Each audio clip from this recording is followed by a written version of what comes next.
Hi, welcome to Shop Talk Live, episode 345. This episode, Ben is joined by Gary Rogowski and Vic Teslin. I know that they've both been on individually several times, but I don't think we've ever had an episode with them together, so it should be a fun one. I know they talk about scrapers, how thick you can go with veneer, and about teaching high schoolers and middle schoolers woodworking, or just teaching woodworking in general. If you are interested in learning more about woodworking, we have a really great opportunity coming up on October 10th and 11th. Woodworking in America is back with brand new presenters, new topics, and a great opportunity for you to learn from some of the best woodworkers out there. Join us in Des Moines, Iowa on October 10th and 11th for Woodworking in America 2025. So, Gary, what's new with you? Well, after my brain replacement, I feel a whole lot better. I really do. I feel like a new person. I cluck like a chicken a lot. No, I had a new shop built, and the foundation was put in, 2 years ago. This has been a while. It's been just an odyssey, and I just got the power in 2 weeks ago. Amazing. Are you weather tight? Oh, it's super tight. Okay. And it was super tight last August, September. But we had problems with the power and the power source. And so I had to dig. So are you... Okay, so I have questions. Okay. How big of a shop? 1,300 square feet. Okay, so not crazy. No, it's a decent size. That's a decent size shop. That's a decent size Yeah. shop, but not crazy. Are you putting three-phase power in? I wish. Okay. And it'll cost me $20,000 to get it from the highway. No way. Can't do it. So I have two pieces of three-phase equipment. I'm going to convert one to single phase. And I just bought a VFD, a variable frequency drive, that supposedly takes single phase power, mixes it all up, and boom, it becomes three-phase power out the other end. So we'll see if that works. So which piece are you converting? Which piece are you putting a VFD on? Well, I have a love affair, and her first name is Yates, and her second name is American. That was a marriage, and she just kept the names. So I have a Yates American 8-inch joiner, and I'm going to convert that. I don't need three-phase for that. Yeah. So, and then I have a 36-inch Yates American bandsaw, and that's a special machine. So it's still not up at the shop. It's at a friend's farm. So I got to get it up here, but that's the one I want to convert because it's a 5 horsepower motor. So takes 14 seconds to get up to speed. Oh my gosh. Yeah. So I had problems with the city of Portland when I had my studio there, and I had to jump through all these hoops, and I had to build a stairway at the back of the building. Okay, and I built it to code, man. I did everything right, and that's hand railing and everything right. And I called for the inspection, and the inspector, who was going to shut me down the year before just because I hadn't done some things, got to the bandsaw, and he said, "Whoa!" I turned it on. It takes 14 seconds to wind up, and that was it. He didn't even look at the stairs. He was so impressed by the bandsaw. He just said, "Yep, you're good." Yeah. Get yourself a bandsaw that makes building inspectors stop cold. So I take that bandsaw everywhere with me. I have it on a whip. It weighs 2,700 pounds, so it's not easily moved, but it's pretty nice. It's really nice. And it taught me what blade drift is about. I have a new theory. You probably haven't heard this. Okay. The bandsaw. That's the bandsaw that taught you what blade drift is about? Yes, sir. Okay. All right. How so? So I don't know. Do you want to hear it or no? Well, that's why we're here. This is a woodworking podcast. Right.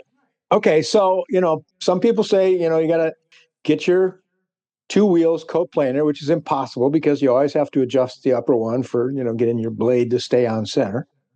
Some people say you got to have it so it's just with the teeth off. And other people say you can't do anything about it and you have to adjust for the blade drift and change your fence setting.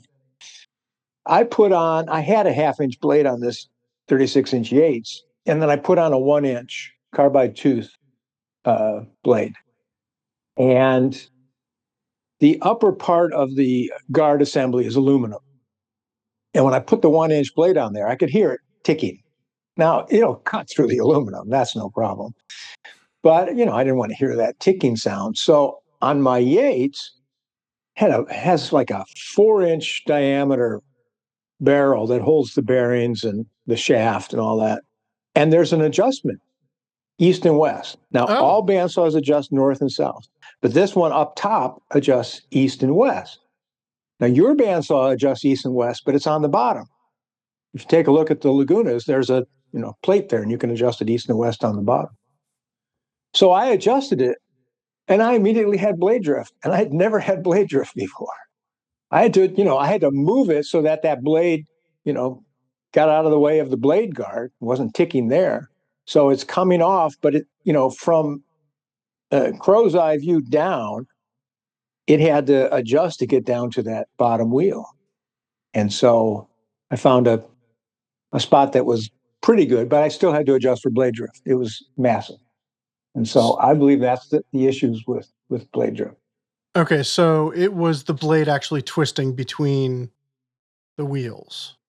Because, I've never really thought too much about the east and west alignment. Yeah, because no one makes that adjustment. Yeah. There's I've nothing just in the always manual. prayed that you didn't have to, because I knew that they could do it, but most machines are set at the factory, and you just hope that you never have to adjust it. Yeah. And most machines, I mean, my bandsaws, I never worried about blade drift because it was close. Good blade, slow feed rate, you're fine. You don't have to adjust. I've never found that to be an issue. But with that big saw, it was a huge issue. And it was because of that adjustment that I made east and west. That's it. That's my theory. So, I mean, I would assume with what'd you say, 36-inch? Yeah. So you set a 1-inch carbide blade on that and leave it. You're not changing that blade based on what you're doing. You've got another bandsaw lying around, right? Or do you make do with the 1 or 4 or 5? Oh. Yeah, he doesn't have 5, one kicking around. Come on. All right. That was the smart ass answer to that question. I'm down to 3. He shook his head. No, I don't have a bandsaw lying around. Vic knew better. Vic knew. He has bandsaws like I have block planes. Some people buy shoes. I buy bandsaws. So what can I say? All right. So you've got 3, you said. Functioning, just 2 right now. Okay. What's the other one? The other one is a Davison Wells, 20-inch Davison Wells that I cracked the cast upper wheel on, trying to get it off to change the bearings. Oh, no. And it's been sitting out in the yard 2 years now. That was going to be my And that's on your functioning bandsaw list? No, it's dead. Oh, it's been repaired. It hasn't been welded, but there's like a dozen. There's a little steel plates and a dozen bolts holding this thing together, supposedly. So I haven't fired it up. Okay. It's been 2 years.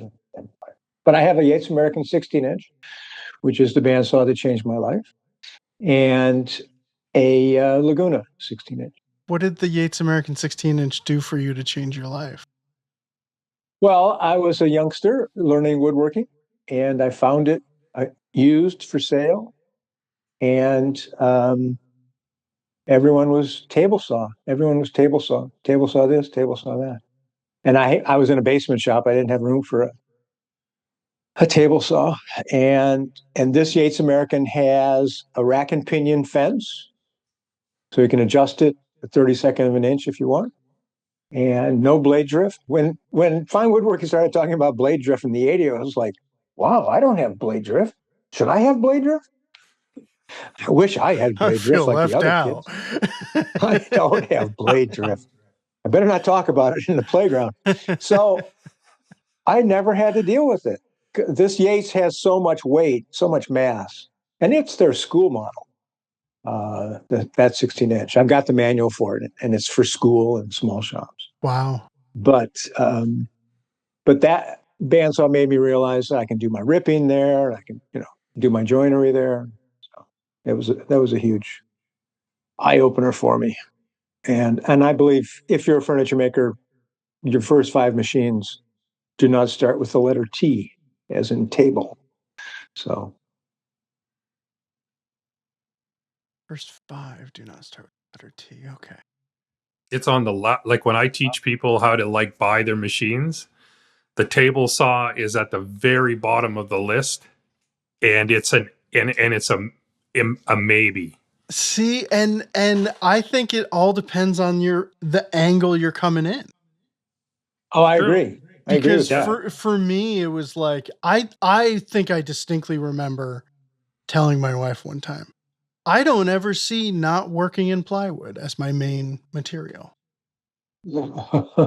And now I've had like 2 sheets of plywood in the other room for like, I just finally broke some down because I don't like moving it. I don't like doing anything, I never do hardly anything in plywood. But yeah. There was a time when I just thought, okay, I'm going to be a guy who makes, bookcases out of plywood. And that was great. Especially because back then I could easily drive to Nashville Ply and get 4x8 sheets of Baltic birch. It was cheap. It was readily accessible. It was wonderful. So a table saw for me was absolutely key. Table saw, and then I would say the first machine like that changed my life was, at the time, the domino. I was, knocking out pieces out of a sheet of plywood and dominoing them together, and boom, that was it. That's what I did. And nowadays I hardly ever use plywood, and I've sold my domino. So there you go. Did you have the big one or the little one? Little one. Yeah. I loved it. I just don't use it much, or I didn't use it hardly at all. And the money was going to go further than the tool for me. So. Right. Yeah, I agree. I think it does depend on where you're coming from. If you're going to build cabinets, kitchens or something, you get 2 table saws, and they're each set up for different jobs, and you get routers. That's what you need. Yeah. But if you're building furniture, I think the bandsaw is the way to go. I'm really glad we brought this point up in this way, because it's not often that you'll hear a discussion about bandsaw versus, it's always bandsaw versus table saw and which one you should get first. But to put the caveat in that it depends where you're coming from, and what you're trying to do, right? If you want to work with sheet goods all day long, then it probably makes more sense to have some type of circular saw, whether it's a table saw or track saw or panel saw or whatever. But when you're coming at it from solid wood furniture construction, when I studied at Rosewood, we had a 27-inch Northfield there, and that bandsaw was like, you could do anything on it, and same sort of 10-second startup, 20-minute shutdown. We used to have a little plywood box that fit over the blade whilst it was running, that basically indicated that it's off, but it's still going. Yeah. I mean, it had a foot brake, but just who has time for that? So Vic, would your life-altering tool be a track saw?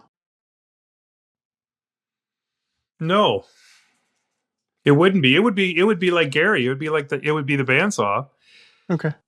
But when you spend so much time with in a shop that doesn't have a table saw, and then you have a track saw, because there are some things that table saws are really handy for.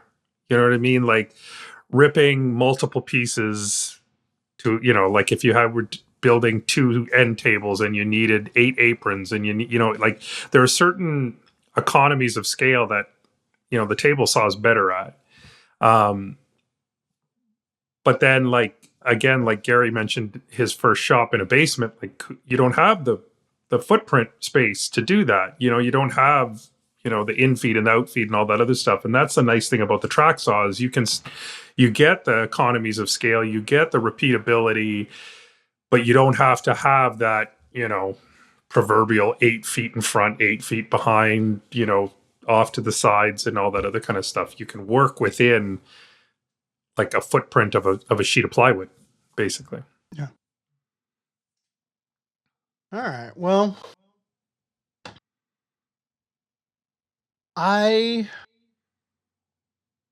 let's jump into some questions, because I think that there's going to be some of the stuff that pops back up.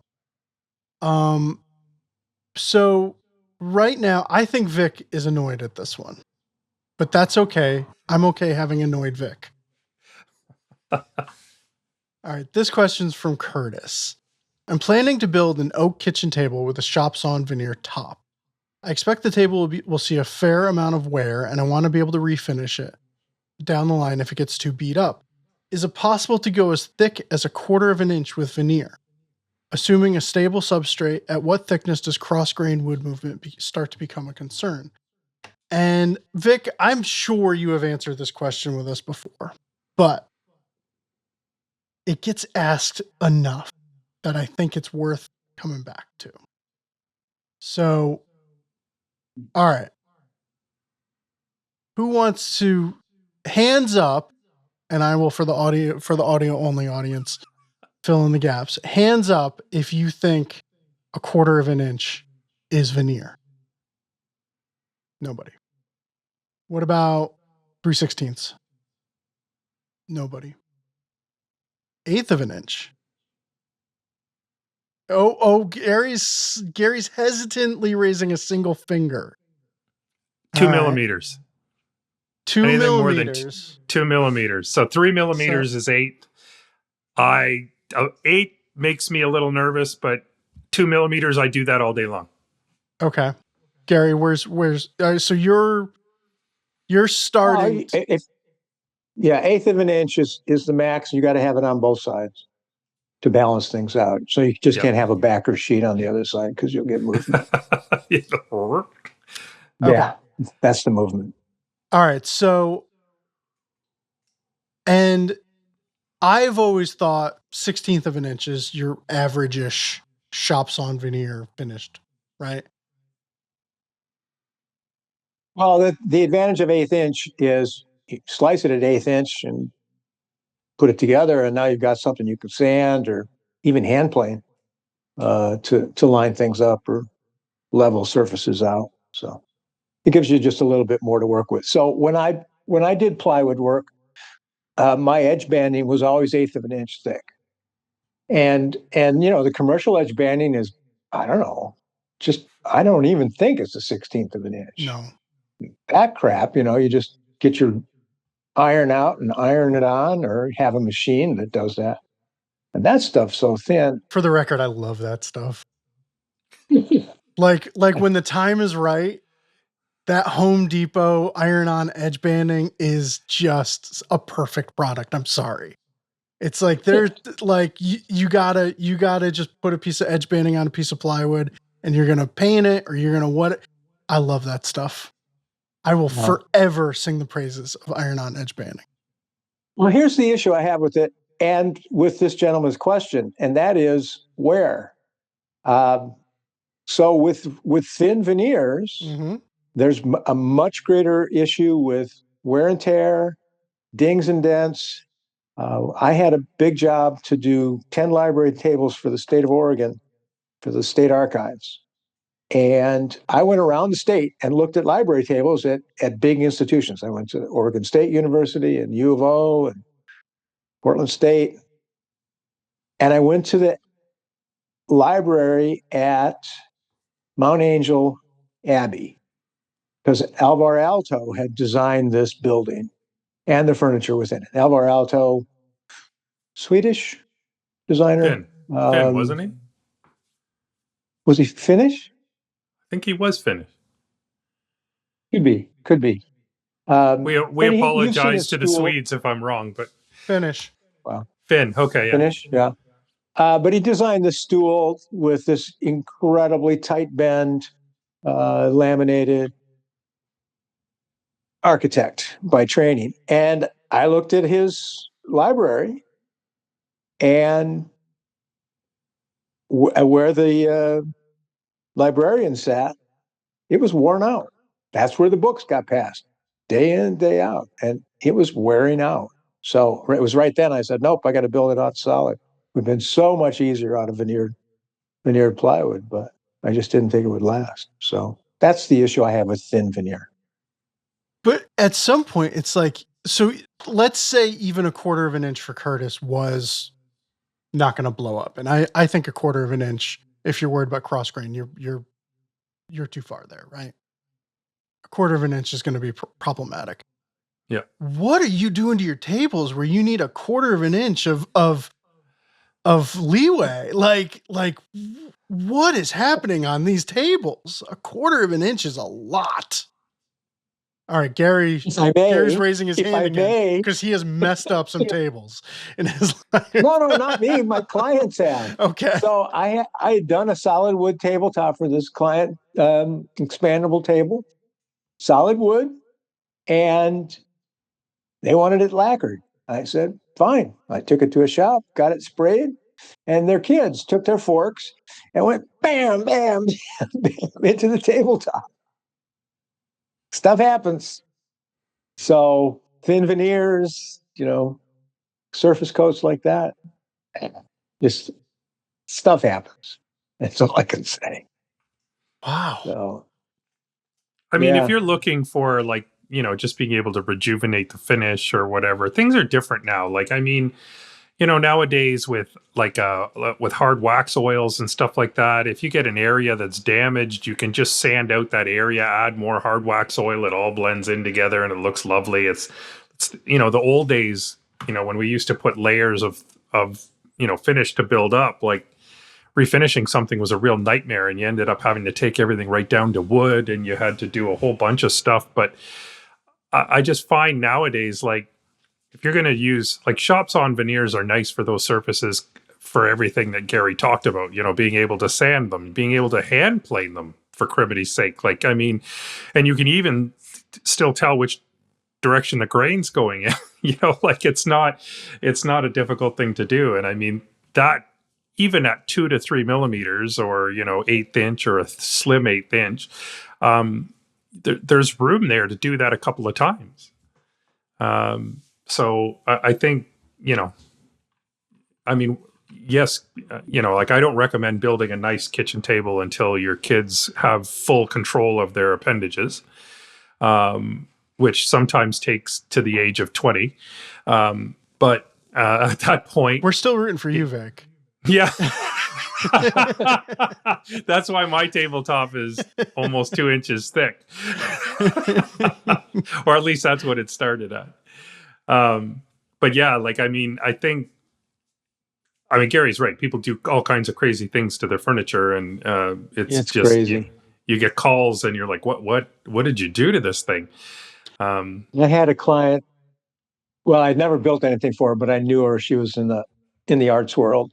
And she called me up and said, I've got a problem with my tabletop. And she had it made at this furniture factory in town, which is kind of a nice place. Cherry tabletop. And she had left her pumpkin on the table since Halloween, and it was now January. How do you do that? It's composting. It's composting on your table. How do you leave it there? I don't So I have had a pumpkin on our cherry table for maybe a week. I mean, but Yeah. and it left a mark. I don't know. Yeah. Is this a thing? Is there like something in pumpkins that? Oh, it's on most finishes. There's a disclaimer about pumpkin stain. Pumpkin You haven't seen disclaimer. that? Everybody knows about it. You're so Yeah. full of it. I was with you for about half of that sentence. No, Only there's in no the state of disclaimer, California, though. But like, is Oh this yeah. a known Well, thing? it's definitely Only in it California. causes pumpkins cause cancer in California. They sure do. But no, she did. She left it, and it was composting the tabletop. It was insane. I got it out. Oxalic acid. Okay. I got it out. Yeah. Well, there And, you go, you know, folks. let's If you leave a pumpkin to decay on your tabletop, oxalic acid is the way to go. Well, that and some scraping and sanding, but I got it to go away. But yeah, people do crazy stuff on their furniture. So Gary, I feel like we could do a whole episode on the dumb crap people do to their furniture and how to fix it. Yeah. Because it's crazy what people do.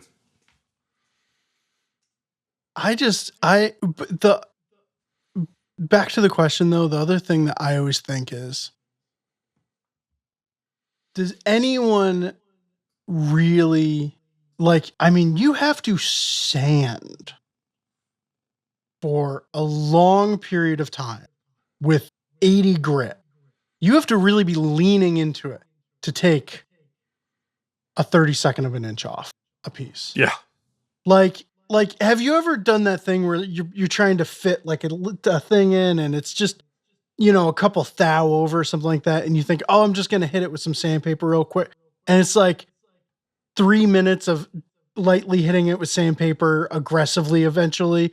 And it's like sanding is the least effective way of removing discernible material. So if something happens to your tabletop, you're more than likely going to sand it out, right? I'm not worried about somebody sanding through a heavy 16th of shop saw veneer doing that. No, it's true. Not shop saw veneer, but commercial veneer. Commercial veneer. That's a totally the at 40th of an inch or whatever. Yeah, that's hell yes. I did a tabletop once. It was a office furniture, and did a tabletop, finished it, delivered it. And then I saw the Weyerhaeuser mark on the layer beneath the veneer. And I didn't see it in the shop. I swear to God, I did not see it in the shop. What's the Weyerhaeuser mark? The brand. Weyerhaeuser is the lumber company. It could have been any lumber company. And it was like stamped on the substrate. It was printed on the substrate, and it telegraphed through when I got it to the site. Oh my gosh. Yeah. Oh my gosh. It was so bad. Oh. I mean, I hadn't sanded the veneer that much, and I did not see it in my situation at the shop. What do you do in that situation? You just pack it back up and... I said, what do you want to do in this situation? I could take it back and get you a new top. And they say, oh, no, the desk blotter is going to go right there, and we're going to cover it up. And I was like, yeah. Right on. So I lucked out, but that was terrible.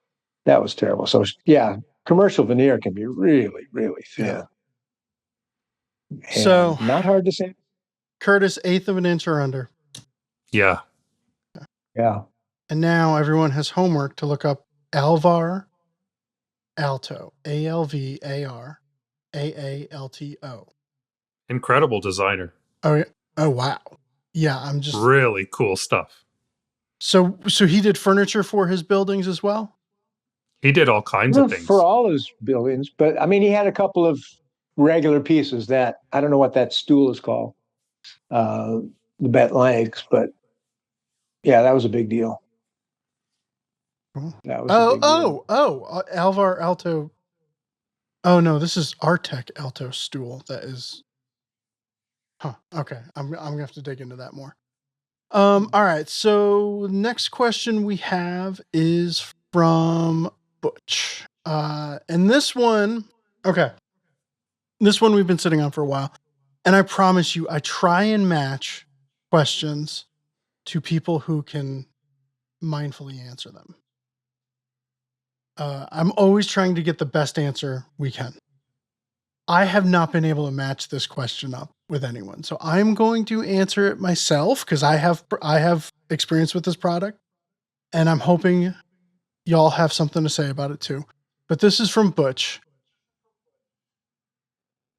Sorry, I just heard a delay on myself. You discuss scrapers a lot and mention StewMac often. Have you ever tried StewMac's Ultimate Scraper? I love the original and I've been using it for years. I'm not a big fan of the rectangle concave one.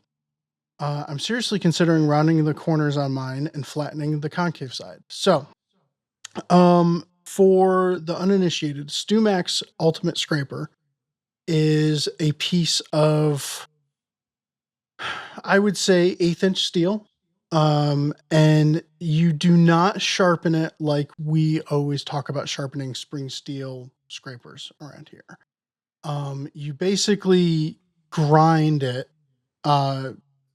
You take it to a grinder, and the goal is to get a hollow ground perfectly in the center of this scraper. And then you just take it to the work from there. Sold as like a luthier's tool. Obviously, it's StewMac. I have found in my experience, and I don't know if I'm grinding it improperly. I've given it a couple of goes and thought, okay, let me try this again. But I have found it is wildly aggressive. And I've never imagined a scenario in which I would be able to use it on softwood like a luthier's tool I would expect to use, softwood, it just tears. It is far too aggressive for spruce or pine or anything like that, in my experience. Not saying I'm doing everything right. I will say the only time I've ever seen a contributor use it, Matt Wada at North Bennett Street, he used one to go nuts cleaning off glue off of a bench top. That's about the only time that if I just want to clean something off of a piece and I'm not worried about surface finish afterwards, I'll go wild with the StewMac scraper. But do either of you have any experience with this tool? Yeah, I used it. I used it a few times. A friend of mine had one and I tried it out, and I had exactly the same experience you did, Okay. Ben. It is extremely aggressive, and it was really only good for hardwood, which most scrapers that's what you want to sort of stick to, because otherwise it can cause some problems. But I just found that for large stock removal jobs, you know what I mean? Like if you were shaping a neck maybe and you wanted to do, something like that, that it would be useful for that. Also, the fact that it has sort of different radiuses on it and stuff like that actually is kind of helpful if you're working with anything that has those sort of shapes. But the one that was better than that was actually Blue Spruce Toolworks started making not 1/8-inch thick, but a full millimeter thick card scrapers. And they had a straight with the edges sort of feathered off. And so the idea is that you use these, you don't use them and bend them like you would a traditional card scraper. You keep them flat and you run them across the work, but you prepare them in the same way that you do a regular card scraper. So stow the faces, stone the edge, turn a burr, the whole 9 yards. I think when you consider the sharpening method for the ultimate scraper that StewMac has, I mean, that's really prone to aggressive scraping. And so if you had the ability perhaps to refine it, And I don't know. I think now we're kind of getting into the realms of sort of forum level sharpening, but like, if you could somehow like remove those burrs, because that's what you're doing is you're using like a very heavy grinder formed burr. If you could somehow get those down, and then even if it had no burr to speak of, even if it was just like a good, crisp, sharp 90-degree corner, I think it would work better. But I never had one long enough in my possession to like play with it and see how it works. But Gary? I have a comment about instrument makers. Yeah, I'm going to make this public. Yeah, go for it. I once was working on a idea of interviewing master woodworkers, and so there was a guy in Portland named Paul Schubach Violins, and he had this interesting business model of repairing violins and making violins and training violin makers. And what was interesting about his format was that I think it was something like the first violin that someone would make, Paul would get like 90%, and he'd give 10%, so that the commission was severe. Anyway, I interviewed him, and he showed me how to use a finger plane.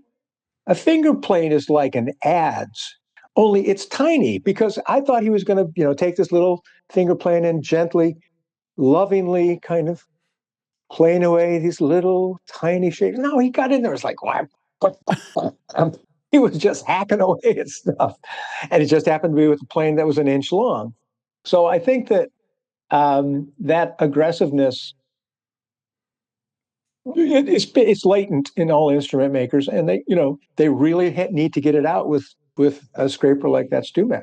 They just have this latent hostility that they have to get out. So that's because the work is so romanticized that they have to counter that with just brutality with an edged tool.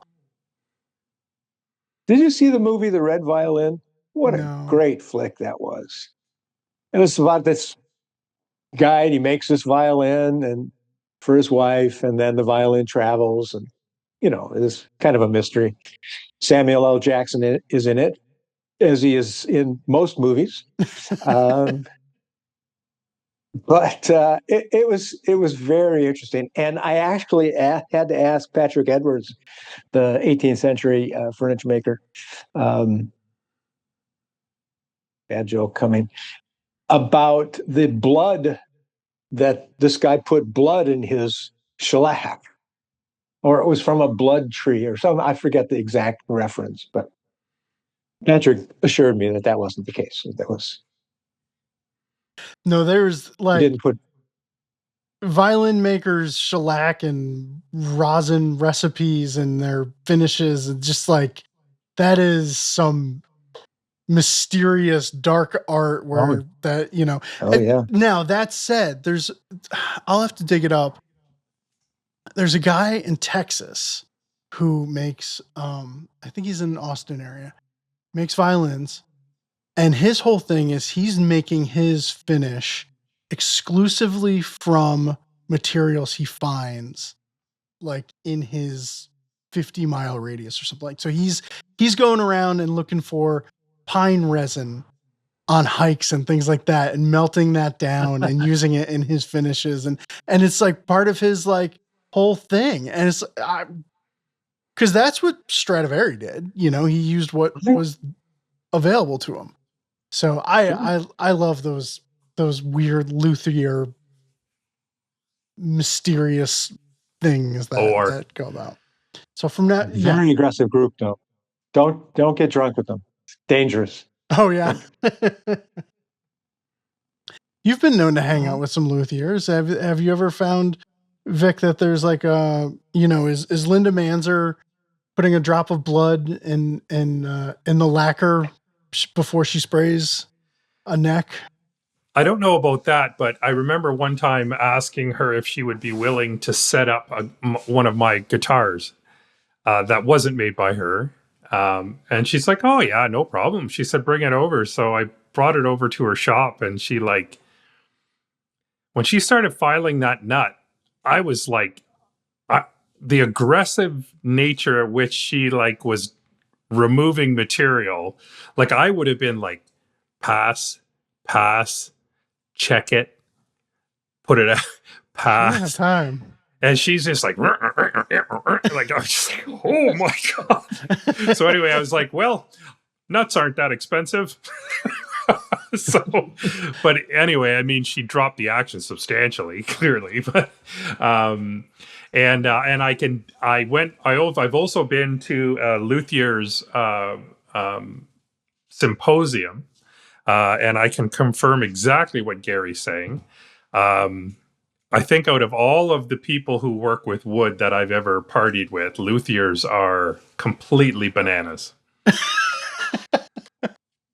All right. Well, learn something new every day. I have a friend who lives in the Austin area, or in Austin proper, um, who makes fiddles, and he explained the difference between a violin and a fiddle. Okay. Yep. A violin, you have strings. A fiddle has strings. Strings. Got to have strings on your fiddle. Makes sense? There you go. Other than that, they're exactly the same. Yeah, pretty much. Yeah. Except the one you play down here and the other one is up. All right. Let's take a quick break. We are taking a quick little break to tell you about a brand new course on finewoodworking.com. It's Restoring, Sharpening, and Tuning Handsaws with Mark Harrell. Mark founded Bad Axe Toolworks in 2009. He has over a decade of experience in handsaws, and we can't think of a better person to talk about how to get your handsaws tuned and ready to go. 2 hours of instruction, plenty of reference articles, and right now you can get 35% off with a code FWW35. It is available on demand. So go check that out and let us know what you think. Let's dive back into the episode. All right. So this question is from Liam on Discord, and I thought this was a decent conversation starter. I know, Gary, you've got a lot of experience with this. I'm teaching a semester-long class with mixed high schoolers and middle schoolers this fall who have no prior experience in woodworking. We're focusing on hand tool usage. Are there any simple project ideas that would foster a love of craftsmanship in youth? Yeah, plenty. So you need to get your tooling in shape. So there are certain things you need. So you need to be able to drill holes, whether that's with a bit and brace or drill bits and, drill guns, however you decide you want to drill your holes. But one favorite project was to do a milking stool, 3-legged milking stool. Oh. And I use the Veritas. There's a big Veritas tenon cutter, big guy. I mean, it's like 3-inch diameter, and it's got this great cutter. And you have to kind of taper the end of your leg down that you're going to cut the tenon on. But man, it cuts a nice tenon, and that's all done with the drill.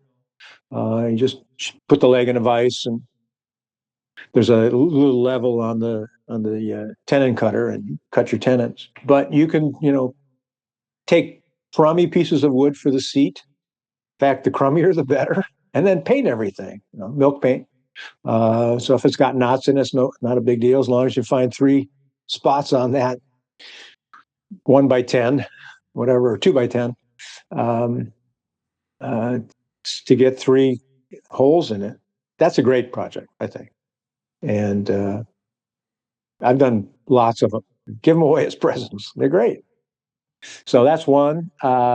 Spoons, another. But you need to tool up. Bent knives are great for spoons. And heck. Have you done spoons with kids? Because I would worry that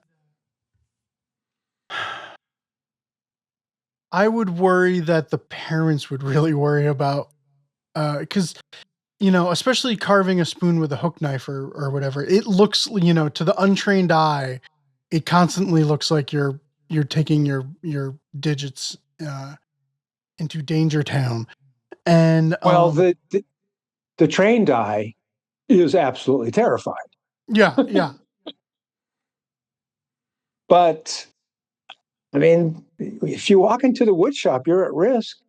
Yeah. I don't care what table saw or bandsaw shop. Yeah, it doesn't matter. Right? Yeah. You walk in there, you're at risk. So, obviously, you've got to do some training. We did it with carving tools. Okay. So, and you can get one with a little bit of a sweep to it, and you're not really making spoons so much as stir sticks or paddles. Yeah. But it gives you a chance to play around with some ideas and do some work. All right, if you don't have a bandsaw, then coping saw out the shape,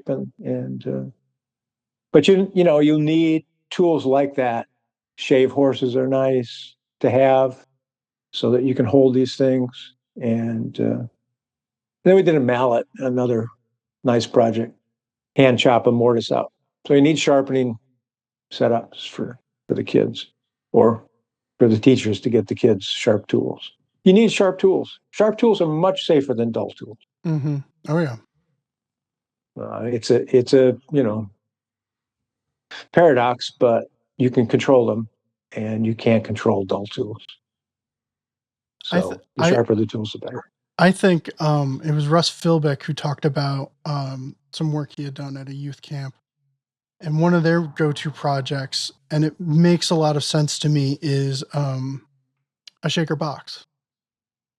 Yeah, because you're teaching about the elasticity of wood and like this cool way of looking at wood that you'd never think about, but it's, pretty much, using a knife to carve out the fingers or tails or whatever they call them. And then, just hammering together some copper tacks and, but it's a tangible thing that people can, have their entire lives and, say, oh yeah, I made that when I was a kid in Mr. Rogowski's woodworking club. Yeah. No. I had a teacher teaching for us, Kate, who did these, she called them tine boxes, which are built like a shaker box, but then they have a lidded or a handle that acted as a stop for a lid. It was tricky. It was a kind of a spring-loaded thing, and the handle or the lid would just slip down on these vertical pins, but they were so loaded that you could pop it right off. It was a cool box. She also did one based on, I don't know if she ever did anything with you guys. Trying to think of the name of it. It was a box that was found in harbor in Denmark. It was a sea chest that was from 1100 AD that was nailed together and survived underwater for 10 centuries. Kate Fox. I don't know.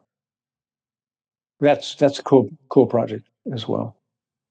Simple,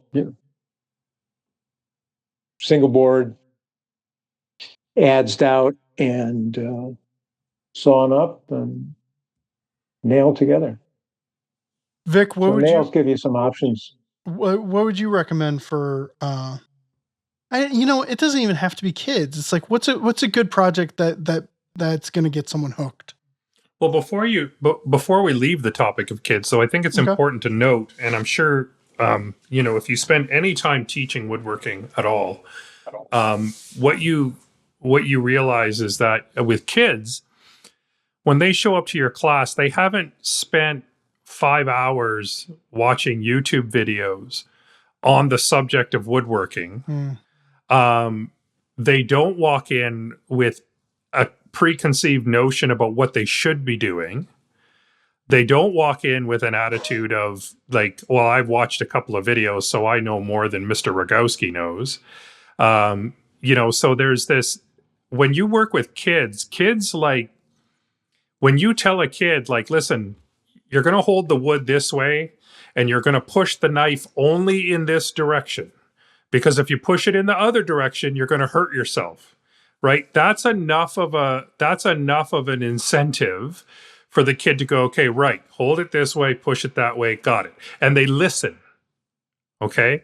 It's very similar to, I find, when I teach women versus men. Men already walk in with an ego and, are just wanting to be finished before anybody else. Whereas when you drop that ego component, now, like, people listen to what you're saying, they take your advice, and they improve upon their technique, and away you go. So, I don't think we give kids enough credit as far as their ability to listen to instructions, which really, when you think about it, carving a spoon, there's some pretty basic instructions. There's no math, there's no, there's no applied physics. There is applied physics, but we don't have to know the mathematics behind it. Only in the way that there's applied physics in everything we do at all times. Right, we can't get away from it. Right, exactly. But so from that point of view, like, if you are able to do that, kids generally, I'd almost prefer to teach than, a bunch of pickup truck driving adult men. But then, like, I've always had really good success with kids with doing skateboards, because it's something that they have fun with, and they're really easy to make. You can start, with pre-made laminations, and then but they're doing all kinds of cool stuff. Like, they're pressing this deck. So we use these little vacuum bags with like little wine pumps, that a company up here in Canada called Rogowski makes. And they will give you a foam form that you can bend the skateboard deck on. And then, we use like heavy rasps or Shinto rasps, and we like shape things, and then they have to drill holes for the trucks and all that other kind of stuff. So that tends to be pretty fun for kids anyway, because it's something that they can use. And I mean, they don't have to be like, hanging out at the skate park all the time and, to sort of benefit from having their own little skateboard. But then, like, a lot of times when I would teach kids, parents would be on board as well. They'd be there. And then, so you get a parent who is also a woodworker, and you just taught them how to do bent lamination work. Yeah. And now all of a sudden they're thinking, oh, wow, I could make like a set of pulls that are like, a half moon shape, and I could do it with bent lamination and all that other stuff. So it's those sorts of things where for me, making a skateboard is kind of like sitting down with a kid and watching Bugs Bunny. Like, there's humor that the kid gets, and then there's like more advanced humor that the adult gets. When Daffy Duck gets his face blown off by and Bugs Bunny's like, pronoun trouble. And it's like, it's just, it's a fun thing that everybody sort of benefits from. But so I've always had really good experience with skateboards and that kind of stuff. Huh.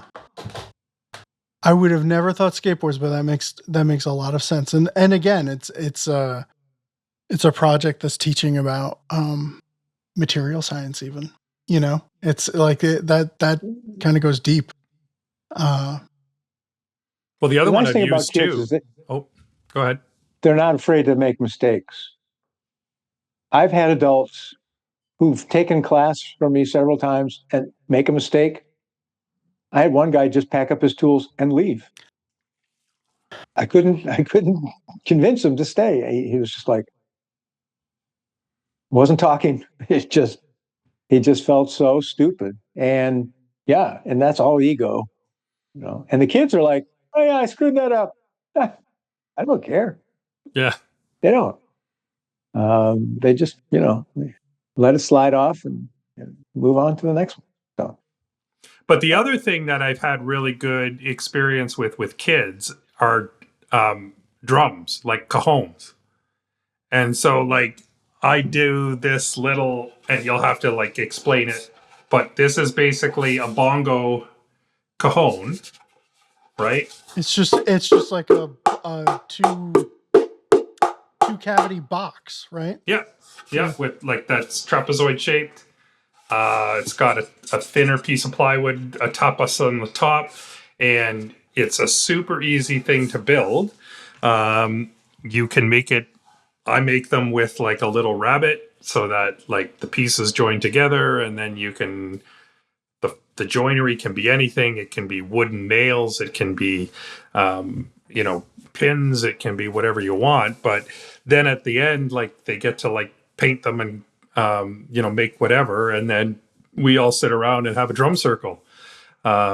Which when you have a group of kids and an instrument, it gets exciting.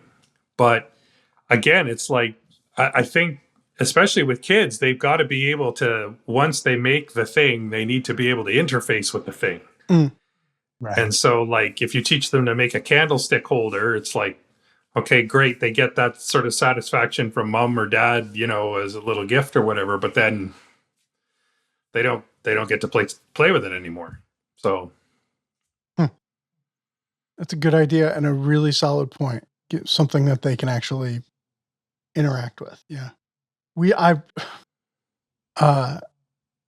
Years ago we did a video on making a shaker step stool with it was my son and Anissa's kids and John Tatro's daughter.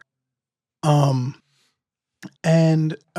for some reason this step stool has been out and about in the house. And it's almost making me sad because, Rozzy doesn't need it to get to things anymore. And the step stool just gets pushed further and further in the back of the pantry area closet thing. And then all of a sudden I saw the step stool out. Katie must have been using it for something. I was like, oh, I forgot about that. But it seemed like a perfect thing in that regard because he made it and then used it literally every single day, and interacted with that step stool. So I think the interaction after the fact is a very important part. You're right. And that wraps another episode of Shop Talk Live. As always, if you enjoyed this episode, please let us know by liking and subscribe to our new YouTube channel. We have a new channel dedicated to Shop Talk Live, and that's exactly the name. But also jump on our Discord channel. That's a really great chance to see the upcoming episodes, ask questions. There's just a really great community on there. And you get an inside look at the next episode of Shop Talk Live and a chance to ask personalized questions. But you can also always email us at shoptalklive@finewoodworking.com if you'd like to submit a question that way. Thanks so much for listening, and we'll see you next time.